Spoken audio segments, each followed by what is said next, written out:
Welcome to the Hair Loss Show. Dr. Russell Knudsen and Dr. Vikram Jayaprakash discuss issues relating to hair loss and the medical and surgical treatment of hair loss in both men and women. Hi everybody, welcome to the Hair Loss Show. I'm Dr. Russell Knudsen. And I'm Dr. Vikram Jayaprakash. Today's topic, we're going to talk about Dutasteride. I know we've talked about this before, Yes, Vikram. absolutely. But I get increasingly asked by patients who are doing their research on the internet as to why we start them mostly on finasteride and why we don't start them on Dutasteride. That has potentially greater benefit because of its stronger effect upon the 5-alpha reductase receptor. Yeah, so a lot of people would come and go, well, look, I mean, Dutasteride sounds a lot stronger than finasteride. Why don't we just... research shows it works. Yeah, so let's throw the big guns at the problem, and I get the concept of that as well. Just a quick recap, and we've talked about the concept before, which is testosterone gets converted into dihydrotestosterone. That's the 5-alpha reductase enzyme results in that conversion. That's the simple story. The more detailed version of the story is that there are two types of, there are three types of the enzymes, but two types that we will consider. Type 1 and type 2. And type 2 is generally blocked by finasteride, and we got Dutasteride that blocks both type 1 and type 2 of the enzyme. Just to summarise the difference between them is that if you measure it in the blood, which is really the only easy way to do it, finasteride blocks conversion by about 63%, so that's 2/3. Dutasteride is 90% block, right? So it's by taking that extra subtype of the enzyme and blocking it, it is a significant boost. So why don't we do it first? Well, the short answer is Vikram and I like to customise our therapy according to what we see in front of us. So if you think of baldness in terms of the aggression of the balding, if I'm seeing a more aggressive version of balding, I'm going to go harder because I realise that finasteride may not be enough. As a 2/3 block, may not be enough to get this patient under control. So what do I mean by aggressive? Well, I mean a younger patient with a lot more hair loss. So if you've got a very bad family history and you come to see me and you're under 25 and you've got a lot of thinning, then I'm probably going to bypass finasteride and go straight to Dutasteride because I realise this is going to be harder to manage in the long term. And it's devastating if you're only slowing down the loss for them rather than stopping the loss for them. Yes. So that's where it becomes first-line therapy. If, however, I see a guy come in his 40s and saying, hey, I've just got this little bit of hair loss, I'm a bit worried about it, I'm not going to throw Dutasteride at him. I'm going to give him finasteride because I'm going to figure that's going to work perfectly well. He's 30 years post-puberty. He's only lost a tiny bit of hair. It's not an aggressive version of balding. I don't feel the need to use the sledgehammer. So I think there's a few things there that we should probably unpack as well, and make sure everyone is on the same page there. I think one aspect is you've got to play the long game.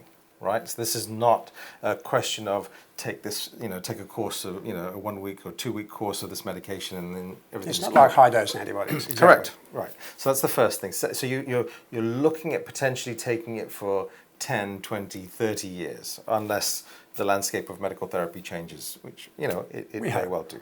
Right. So that's one thing. Secondly, there's always going to be a balance between stopping the progression of hair loss and minimizing the side effects. And we know that Dutasteride, whilst yes, 90% sounds better than 63%, that's great. But what is the the interplay between the incidence of side effects at the higher dose? So resist the temptation to go, oh yeah, 90% sounds better, therefore forget it. I'm losing a bit of hair, but I really love my hair.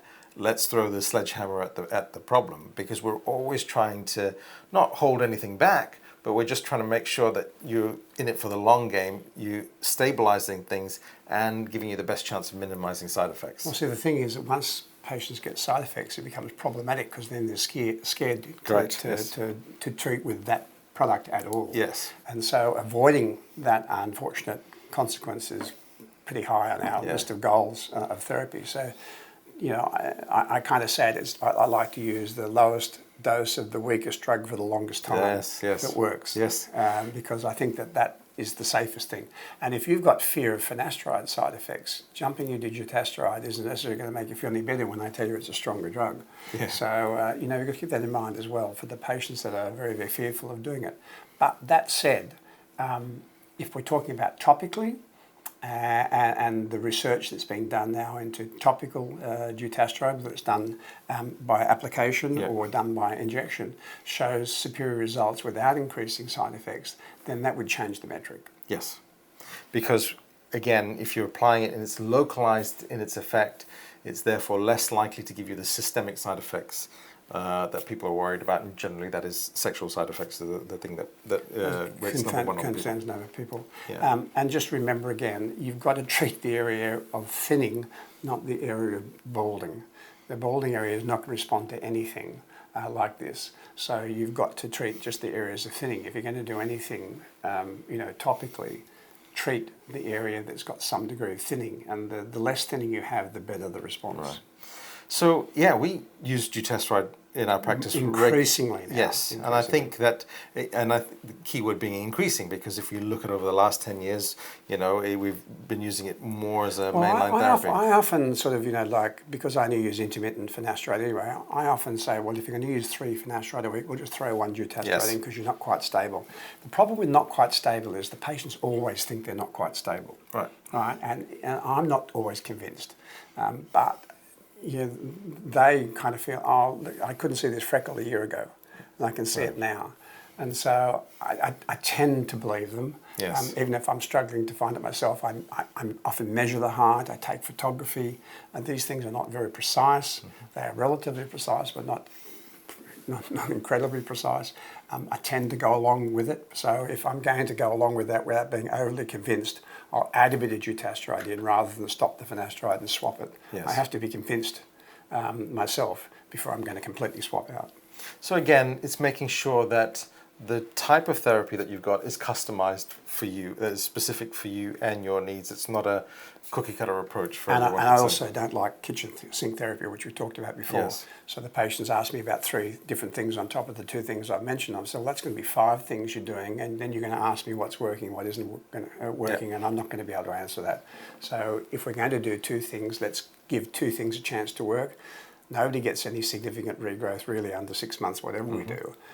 So unless you're prepared to commit to a year, don't do it at all, because you're going to waste your time. People come to me and say, oh, I tried it for 2 months, it didn't work. Well, that was never going to work in 2 months. You're never going to find that. You've wasted your time, you wasted your money. So just remember that. But dutasteride, very, very effective medicine, and if it's used wisely, it can be very helpful. Brilliant. Okay, very good. So again, hope you found that useful, and thanks again for watching. Please remember to like and subscribe to the channel, and we'll see you again on the next episode. Thank you, everybody. See ya.